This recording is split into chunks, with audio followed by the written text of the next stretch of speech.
tout le monde, j'espère que vous allez bien.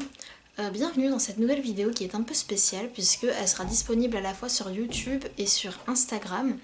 Ça va être ma première IGTV, donc j'espère que ça va vous plaire. Aujourd'hui, on va parler plus précisément d'Amy, donc ma trilogie de livres. Et donc du coup, on va parler d'Amy parce que je me suis rendu compte que je n'avais encore jamais fait de vidéo à proprement parler sur mes livres. Je pense que c'est l'occasion d'en parler puisque là, je sors un nouveau livre et que je vais aussi vous faire une IGTV vidéo YouTube selon où vous allez regarder sur mon nouveau livre aussi. Mais bon, là cette vidéo là est vraiment spécifique à Amy. Je vais essayer de pas être trop longue, surtout que j'ai pas beaucoup de batterie. Moi qui pensais que ma caméra était chargée, elle l'était pas en fait. Commençons tout de suite. Autre précision, je vais te faire une partie avec spoiler et une partie sans spoiler. Donc je te mettrai des timecodes où il faudra que tu regardes ou que tu ne regardes pas selon si tu as lu ou pas le tome 1, le tome 2 ou le tome 3 d'Amy. Je t'écrirai tout ça quelque part dans la vidéo. Alors pour commencer, de façon générale, c'est quoi Amy? Amy, c'est une trilogie que j'ai écrite, que j'ai commencé à écrire quand j'avais 13 ans, qui raconte l'histoire d'une fille qui a son petit ami qui se fait enlever et qu'elle doit essayer de retrouver. Donc c'est vraiment le point de départ de l'histoire qui va donner lieu à plein d'aventures. Donc on est sur une histoire de fantastique fantasy. J'arrive jamais à faire la distinction entre les deux parce que c'est compliqué. En fait, la limite entre fantastique et fantasy, elle a un peu changé avec le temps. Et ce qu'on a déterminé de fantastique, par exemple, il y a je sais pas, une cinquantaine d'années, c'est plus ce qu'on qualifie de fantastique maintenant. Parce qu'à la base, le fantastique, c'est quand tu penses qu'il y a du surnaturel, mais il n'y a pas de vraies preuves. Et maintenant, on qualifie de fantastique une histoire qui commence dans le monde réel, donc en tout cas qui se déroule dans le monde réel avec des éléments surnaturels. Et le truc c'est que quand on bascule du monde réel à un monde surnaturel, je ne sais pas si on est dans de la fantasy complètement ou dans du fantastique ou dans un mix des deux, donc on va dire que c'est de la fantasy et du fantastique en même temps, qui est du coup destiné à un public jeune adulte. Donc comme je te disais, c'est une trilogie que j'ai commencé à écrire à mes 13 ans, qui n'a pas eu du tout la même... qui n'est pas arrivé au même point que vous l'avez imaginé quand j'avais 13 ans et que j'ai commencé à l'écrire. Et donc, en fait, pour t'expliquer sur la trilogie en général, je pensais que la trilogie initiale devait correspondre aux 3 parties qu'il y a dans le tome 1 d'Amy. À la base, ça devait être ça la trilogie, puis je me suis rendu compte que en fait, ça faisait des livres très courts. Et bon, moi, à cette époque-là, je consommais énormément de très gros livres, du style Twilight, Vampire Diaries, ce genre de choses. Enfin, Journal d'un vampire en livre. Des gros pavés, quoi, de plus de 500 pages en général. Et du coup, je me disais, vas-y, c'est pas assez et tout. Et puis, en plus de ça, Amy, à la base, c'était un livre qui était destiné à l'édition classique. Et quand j'ai voulu proposer Amy, forcément il a fallu que je me plie aussi aux règles des maisons d'édition, notamment en termes de longueur et de nombre de caractères. Et du coup en fait c'est pour ça que j'ai rajouté déjà plusieurs parties, que j'ai rajouté toutes les parties dans le même tome. Donc du coup le tome 1 est partagé en 3 parties.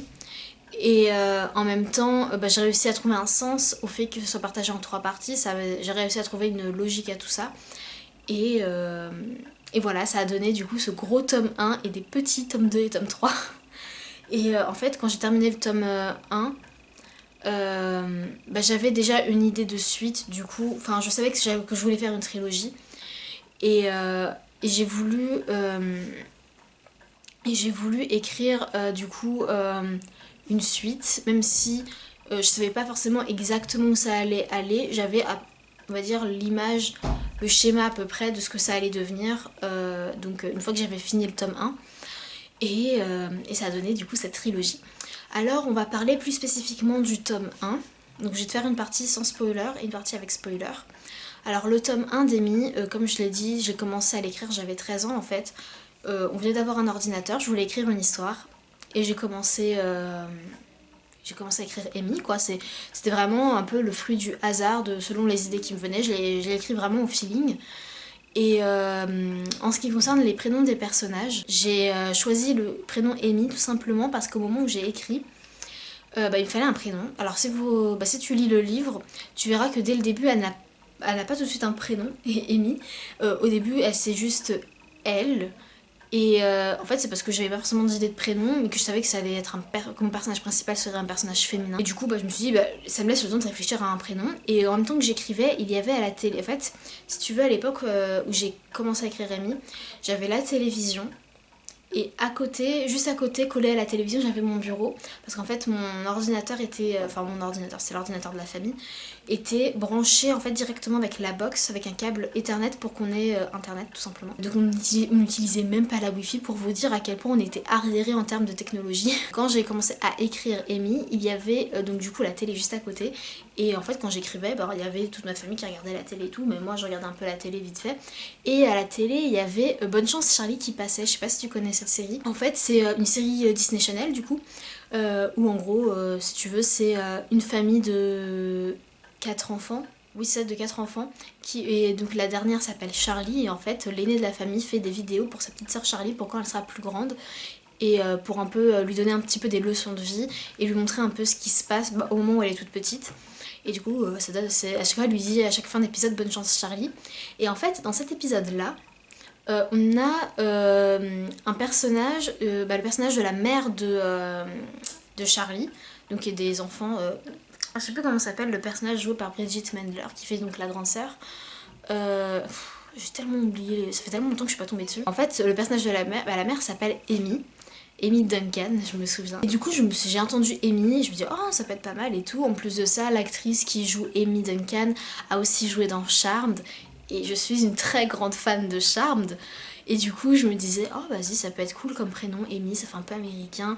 Sachant qu'en plus, on est dans une... Enfin, la génération d'Amy qui est donc en termes d'âge quelqu'un d'à peu près ma génération, c'est la génération de tous ceux qui ont eu les parents qui ont regardé des séries américaines et qui ont du coup donné des prénoms américains à leurs enfants en lien avec les séries style Beverly Hills, tout ça.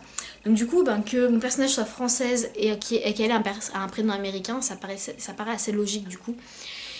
Et du coup c'est comme ça que j'ai nommé Amy, qui est donc mon personnage principal. Ça a vraiment été un livre que j'ai écrit au feeling, que voilà, j'ai pas réfléchi en fait à qu'est-ce qui allait se passer par la suite quand j'ai écrit la première fois en fait.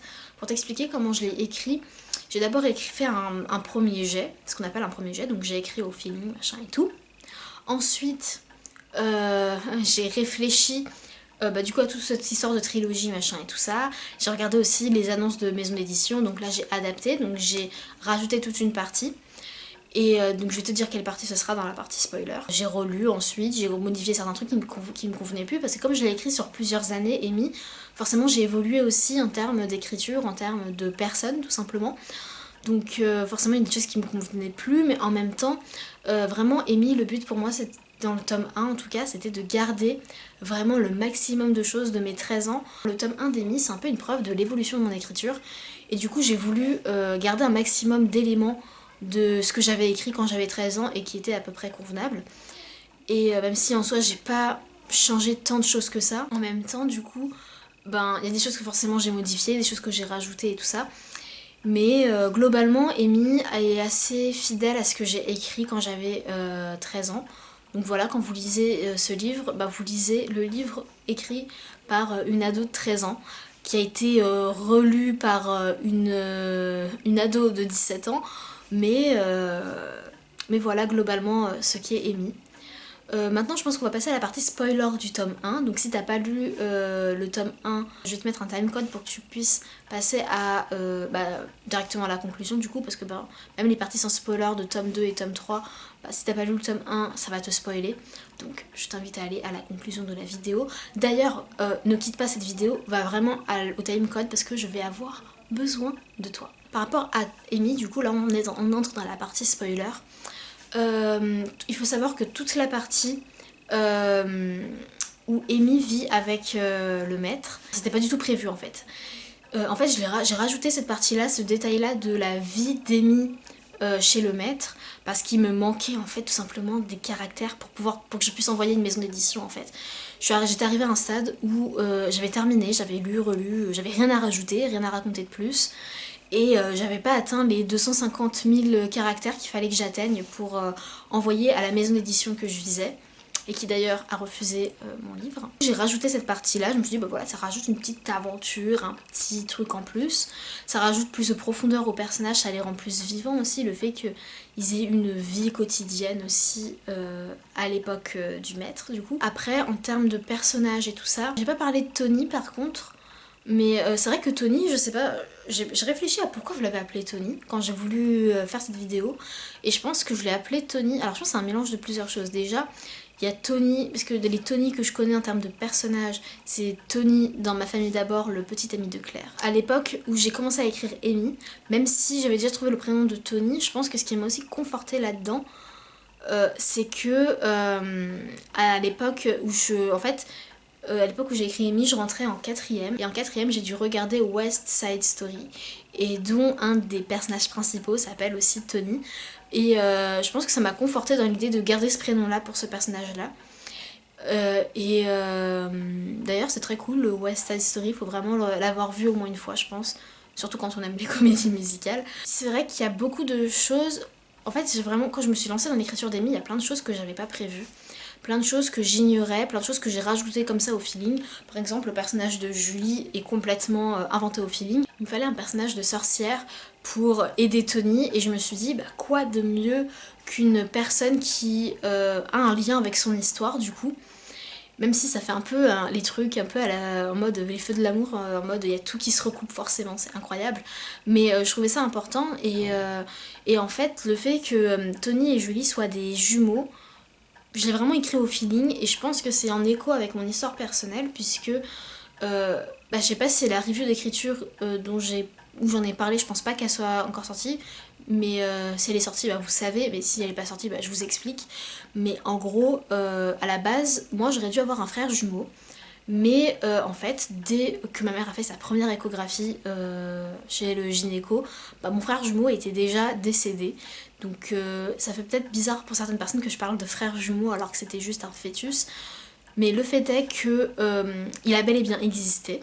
Je veux dire, et ça c'est un truc qui m'a vraiment soulagée de voir quand ma petite sœur, quand ma mère était enceinte pour ma dernière petite sœur, de voir en fait, si vous voulez, il y a tout un historique des enfants, des grossesses qu'a eu ma mère, grossesse aboutie et non aboutie, et du coup, dans les grossesses non abouties, il y avait mon frère jumeau. Et je peux vous dire que c'est un frère jumeau, parce que quand ma mère a voulu accoucher, elle a eu des contractions, et on lui a dit que c'est des contractions pour un garçon, et on lui a même demandé si elle était sûre qu'elle allait avoir une fille, donc en l'occurrence moi. Et bah oui, elle allait bien m'avoir moi, et je suis bien une fille, mais je pense que du coup, l'autre enfant qui était là en même temps que moi était un garçon, et c'est un frère jumeau. Et je pense que inconsciemment, j'ai voulu remettre ça dans Amy, du coup, que du coup, j'ai peut-être besoin d'évacuer ce truc-là. Parce que le fait est qu'au quotidien, pas tout le temps, mais j'ai des moments où je ressens le manque de cette personne-là que je n'ai jamais connue, que j'ai l'impression qu'il manque quelqu'un dans la famille. C'est pour ça que j'ai fait en sorte que Julie et Tony soient jumeaux aussi. Je pense que c'est un peu un truc inconscient, enfin je m'en suis rendu compte avec du recul en fait. Mais je pense que c'est ce truc-là de moi qui avait besoin de s'exprimer, et que j'avais besoin d'écrire un truc, une histoire où il y a bien un frère et une sœur jumeaux et jumelles qui se retrouvent et qui arrivent à vivre cette connexion de jumeaux que malheureusement je n'ai jamais eu l'occasion de vivre. Après, si je devais analyser davantage le tome 1 d'Amy, je pense que j'ai pas grand chose d'autre à dire de plus. J'ai pas grand chose d'autre à analyser de plus sur ce tome 1 là, donc je pense qu'on va passer au tome 2. Alors là on va passer à la partie tome 2 sans spoiler, donc si tu as lu le tome 1 d'Amy, tu peux continuer à regarder. Si tu n'as pas lu le tome 1 d'Amy, je ne sais pas ce que tu fais là, va au timecode que j'ai mis tout à l'heure. Donc pour le tome 2 d'Amy, alors là j'avais beaucoup plus de pression puisque le tome 1 était déjà sorti, qu'il y avait une attente du coup, même s'il n'y a pas énormément de gens qui ont lu le tome 1, il y en a quand même pas mal. Et du coup j'avais vraiment très peur de ne pas écrire à la hauteur du tome 1. Même si là pour le coup tout a été écrit d'une traite. Alors le tome 2 d'Amy, j'avais écrit plusieurs chapitres, je sais plus quand. J'avais écrit j'avais au moins 5, 6, 7 chapitres d'écrits. Mais le problème qu'il y a eu, c'est que ma clé USB m'a lâché. Et du coup j'ai dû tout réécrire. Parce que j'avais plus rien. En fait je l'ai toujours ma clé USB, je peux même vous la montrer. La petite clé USB.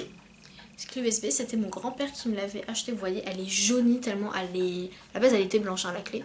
Mais elle date tellement. Je me souviens, c'est mon grand-père qui me l'a achetée quand il était venu en vacances chez moi il y a pas mal d'années.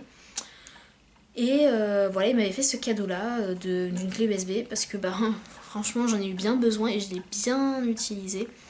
Et le truc, c'est que je sais pas si ça va se voir. Je vais essayer de me mettre près de l'objectif. Voilà. Je sais pas si vous voyez, mais c'est cassé en fait. Et je sais pas si les fichiers qui sont dessus sont récupérables. Mais en fait, si vous voyez, le haut là de la clé est carrément pété en fait. Il est cassé par rapport au reste de la clé. Et du coup, je n'arrive pas à récupérer les fichiers qu'il y a dessus. Sachant qu'il y avait plein de fichiers d'histoire que j'ai pu commencer à écrire et que je n'ai jamais pu terminer. De fanfiction aussi. Si vous me suivez sur Wattpad, voilà, il y a des fanfictions qui sont mortes dans l'œuf comme ça, on va dire. Et donc du coup, il a fallu que je recommence tout, même si je savais à peu près où j'allais aller. Mais j'ai dû recommencer à écrire quelques chapitres sur une nouvelle clé USB du coup. Et j'ai donc ensuite fait ce fameux défi du vlog d'écriture. Si jamais tu me regardes sur Instagram, tu peux suivre cette aventure-là sur ma chaîne YouTube. Les vidéos sont toujours disponibles, elles datent un petit peu, mais elles sont toujours disponibles. Où en fait, je me suis lancé le défi d'écrire un livre en un mois. Et du coup, c'est là que j'ai écrit le tome 2 d'Amy. Que du coup, il était déjà un petit peu commencé, mais je l'ai concrètement écrit en un mois. Donc en fait il a fallu que là par contre j'ai vraiment planifié les choses et j'ai suivi la méthode de John Truby de son livre plus précisément l'anatomie du scénario. Même si c'est un livre pour l'écriture de scénario et que j'utilise pour l'écriture de scénario, je me suis dit ça peut être cool de l'utiliser aussi pour l'écriture de livres, ça s'y prête aussi même s'il y a quelques petits trucs à adapter. Et du coup c'est comme ça que j'ai écrit le tome 2 d'Amy. Vous pouvez suivre tout ça dans mes vlogs d'écriture. Et d'ailleurs j'ai réussi le défi, j'ai réussi à l'écrire en un mois. Donc la planification de ce qui allait se passer plus l'écriture en elle-même. Et ensuite j'ai laissé le livre reposer, puis je l'ai relu et tout ça. Et je l'ai sorti j'ai sorti le tome 1 d'Amy en février 2019. Le tome 2 je l'ai sorti le 29 août 2019. Oui, le tome 1, je l'ai sorti le 23 février, je me souviens. D'ailleurs, les dates de livres ne sont pas anodines pour le tome 1 d'Amy, pour les 3 tomes d'Amy, puisque en fait, j'avais voulu vraiment qu'il y ait une symbolique derrière ces dates-là. Par exemple, le 23 février, le mois de février, c'est parce que c'était au mois de février, le moment où j'ai commencé à créer mon auto-entreprise pour mon activité d'écrivaine auto-éditée. Et le 23, c'est parce que je suis née en 23, tout simplement. Le 29 août, j'ai choisi ça pour le tome 2 d'Amy parce que c'est tout simplement la date de naissance de Michael Jackson et que je suis fan de Michael Jackson. Donc voilà, d'ailleurs, pour ceux qui éventuellement se diraient « Ah, mais tu soutiens un mec pédophile et je sais pas quoi », Michael Jackson n'est pas pédophile, il a été innocenté et j'ai fait toute une vidéo là-dessus. Sur ma chaîne YouTube, je t'invite à la regarder si tu penses ça. La vidéo s'appelle Living Neverland, ou mon avis sur Living Neverland, un truc comme ça. Je crois que ça doit s'appeler genre Parlons d'autre chose, je sais plus combien, Living Neverland. Elle dure 50 minutes, mais je t'invite à la regarder si tu penses que Michael Jackson est coupable et si tu crois le documentaire entre guillemets Living Neverland. Et de toute façon il y a plein de vidéos sur internet qui t'expliqueront en détail les preuves déjà vis-à-vis de ce documentaire et puis vis-à-vis de Michael Jackson tout simplement. Et du coup voilà, c'était un peu ma façon de rendre hommage à Michael Jackson cette année-là, de sortir mon livre à cette date-là précisément. Et voilà, et du coup pour le tome 2 d'Amy, là c'est un tome plus adulte, puisque au moment où je l'ai écrit j'étais adulte, c'était 2019, j'avais 21 ans, non, si, 21 ans déjà. C'est que l'année dernière, j'ai l'impression que c'était il y a des siècles que je l'ai sorti, c'était juste l'année dernière en fait. Ça fait un an là, ce mois-ci, ça fera un an. Et voilà, du coup, forcément j'étais beaucoup plus adulte, je pense que mon écriture est plus adulte aussi. Mais vraiment, je suis particulièrement fière de ce tome 2 parce que j'ai réussi à faire quelque chose d'abouti, j'ai réussi à aller droit au but. Et le fond de l'histoire me plaît beaucoup aussi. Le fond de ce que ça raconte me plaît. Et je suis vraiment très fière de ce tome 2. Ensuite, pour passer à la partie spoiler, il n'y aura pas de partie spoiler je crois, parce que j'ai pas grand chose à dire sur l'écriture même d'Amy tome 2 puisque bah, je l'ai écrit en un mois donc clairement j'ai pas eu le temps de voir les choses passer et puis ça fait longtemps que je l'ai écrit donc je me souviens même plus en détail de ce qui se passe directement dans le tome 2, enfin je me souviens à peu près mais voilà. Et je pense que j'ai plus de souvenirs du tome 3 du coup donc on va passer au tome 3. À la partie sans spoiler, donc tu peux regarder cette partie là si tu as lu les tomes 1 et 2 d'Amy. Donc le tome 3 d'Amy, alors ça... Donc du coup le tome 2 comme je l'ai dit, je l'ai écrit en... Je l'ai sorti le 29 août 2019, mais je l'ai écrit un an avant, en 2018, en juillet 2018, donc dans ma série de vlogs. Le tome 3, je l'ai pas du tout écrit de la même façon. Le tome 3, j'ai pris plus mon temps pour l'écrire. Et même si en même temps, je l'ai écrit assez vite, j'ai dû vraiment l'écrire, le relire et tout en 2-3 mois. Puisque le tome 3, je l'ai sorti, comme j'avais terminé sur la fin de l'année, je pense que j'ai dû le sortir le 9 décembre, puisque c'est la date d'anniversaire d'une de mes amies.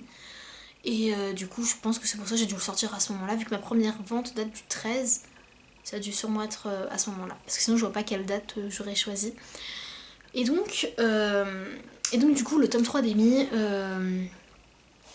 il a été j'ai écrit vachement vite mais sans me mettre d'objectif comme pour le tome 2. Du coup ça a été assez étrange d'écrire vite. Mais en même temps j'ai écrit avec un plan. Moi d'habitude j'écris au feeling mais bon là maintenant je me rends compte qu'il me faut des plans. Parce que sinon je n'écris pas assez vite en fait pour sortir des livres de façon régulière. Et en fait c'est là que je me suis dit, j'avais un objectif en tête, c'était qu'il fallait que tout prennent sens dans ce tome 3 vu que c'était le dernier et que toute question ait une réponse, ce qui est assez difficile. Et donc du coup ça a été un peu compliqué à écrire à cause de ça, c'est pour ça que j'ai mis un peu de temps à le relire, relire et tout ça, parce qu'il fallait vraiment que je sois sûre que toutes les histoires soient bouclées, que le moindre détail soit bouclé, que tout ait une explication. Et au final j'en suis très contente. On va passer à la partie spoiler. Vu que dans le tome 2 j'avais fait ce petit épilogue avec Chris qui complote pour être le roi du monde, hein, concrètement. Du coup j'avais un peu une idée de qui serait le méchant, mais je savais que dans ma tête il y avait toujours cette idée qu'il y a un méchant encore plus grand, celui qui avait mis ce sort sur le trône de l'empereur des dragons, ou le roi des dragons, je sais plus comment je l'ai appelé. Et en même temps, je savais pas exactement qui serait ce méchant, mais je savais qu'il fallait que ce soit un grand méchant. Et je me suis dit tout naturellement que là, vu que je m'étais inscrite dans une histoire qui est très empreinte de la religion catholique, et c'était voulu, et ça on en reparlera dans la conclusion pour que tout le monde en bénéficie. Quoi de mieux que de prendre le grand méchant de la religion catholique pour en faire le grand méchant de mon histoire. Et du coup, c'est pour ça que on a cette apparition du personnage de Lucifer, qui est en fait la cause de toute l'histoire d'Amy, mais qui en même temps n'est pas si méchant que ça, dans le sens où il a des lacunes en ce qui concerne le fait d'aimer les autres, mais qu'en même temps il essaye d'aimer, mais qu'en même temps il essaye d'aimer, mais qu'en même temps il n'a pas envie d'être... comment dire, il n'a pas envie en fait de juste suivre quelqu'un aveuglément. Et concrètement, même dans la religion catholique, c'est un peu ça le personnage de Lucifer. C'est comme ça que je l'ai perçu, c'est comme ça que je l'ai écrit moi dans Amy. C'est que c'est un personnage qui fait sa vie en fait, mais qui a toujours cette faiblesse. Enfin, lui il considère ça comme une faiblesse, mais c'en est pas. Enfin, non, il considère pas vraiment ça comme une faiblesse, mais c'est un peu son point faible, mine de rien. C'est que il a besoin d'aimer, de se sentir aimé. Et c'est pour ça qu'il y a toute l'histoire d'Amy en fait. Toute l'histoire d'Amy tourne commence parce que Lucifer a ce besoin d'aimer, de se sentir aimé en fait. Qu'il a besoin de... il avait besoin de... En fait, comme il n'a plus cette connexion avec Dieu vu qu'il est déchu, il a besoin de retrouver cette sorte de connexion avec quelqu'un d'autre, et c'est tombé sur Amy puisque Amy n'avait pas de forme prédéfinie au moment où il l'a vue, c'est juste un être pur on va dire, et du coup c'est cette pureté en fait qu'il n'a plus puisqu'il n'a plus sa connexion avec Dieu dont il avait besoin et qu'il essaie de retrouver à tout prix, et que c'est pour ça que il y a toute l'histoire d'Amy quoi. J'espère que la fin vous a plu du tome 3, j'ai voulu faire une fin un peu en mode tout n'est pas figé, tout est encore possible en fait. là on a cette version là de l'histoire qui va se passer, mais si ça se trouve elle ne se passera pas comme ça. Donc du coup c'est pour ça que j'ai voulu que Amy ait une fin un peu, c'est pas une fin ouverte, mais un peu quand même, dans le sens où on ne sait pas si ce qui a été vu, ce que Adam a vu dans sa vision va se réaliser ou pas. Et mais en même temps, du coup, bah, en fait, c'est à toi de choisir si t'as envie que ça se réalise comme ça ou si t'as envie que ça se réalise autrement en fait. Et pour terminer globalement sur Amy, donc là, on n'est plus dans des spoilers, pas spoilers ou quoi. Pour parler plus globalement sur Amy, ce que j'ai voulu montrer à travers Amy, c'est que les femmes sont capables autant que les hommes, que les femmes n'ont pas besoin des hommes. Je veux dire, les hommes sont là, c'est très bien, mais elles n'en ont pas besoin, elles sont capables de vivre sans eux, si elles en ont envie, et si elles en ressentent le besoin. Et en même temps, ce que j'ai voulu montrer aussi, enfin vraiment, mon envie profonde quand j'ai écrit Amy, c'était d'écrire une histoire qui soit dans fantastique fantasy, mais qui s'imprègne de ce que j'appelle la mythologie chrétienne, donc plus précisément la mythologie catholique. Donc c'est-à-dire que utiliser les figures de la religion catholique, donc Dieu, Jésus, Lucifer, les anges, tout ça, mais dans une histoire fantastique comme on utilise les dieux de la mythologie grecque ou de la mythologie nordique. Et parce qu'en fait j'ai vu que ça se faisait pas, et comme ben j'ai grandi dans la religion catholique, je me disais bah, c'est vachement dommage quand même de pas utiliser ça, alors qu'il y a un vrai potentiel d'histoire qu'on peut écrire. Après je sais qu'il y en a qui n'aiment pas qu'on mélange Dieu et la magie, sauf que en réalité c'est lié en réalité, mais bon bref, on en parlera dans une autre vidéo. Mais du coup j'avais envie d'écrire une fiction là-dessus, mais vraiment de la pure fiction, pas essayer de faire un truc en mode c'est ça la vérité, pas non plus de faire un livre en mode c'est ça la vérité, vous devez croire en ça, il faut être catholique. Mais ce que j'aurais aimé, c'est qu'au moins les gens se posent des questions sur la religion de façon générale, pour juste juste se poser des questions, de vouloir faire un peu des recherches aussi de ce qu'est la religion catholique, ou même de toutes les religions au final, puisque toutes les religions sont intéressantes. Et voilà, juste voilà, faire passer un bon moment aux gens aussi en lisant. Donc si t'as lu les 3 tomes, ou même un ou deux ou quoi, j'espère que ça t'a plu, j'espère que tu as réussi à voyager à travers mon univers dans mes livres. Et j'espère que cette vidéo t'a plu du coup, sur Amy, sur les secrets derrière Amy. Comme je disais, j'ai besoin de toi, parce que j'ai une petite idée et j'ai besoin de savoir si c'est une bonne idée ou si c'est une mauvaise idée, si je fais fausse route ou pas. Sachant que j'ai déjà commencé à me lancer là-dedans, donc... Mais bon bref. Alors voilà, j'ai eu une petite idée de formation.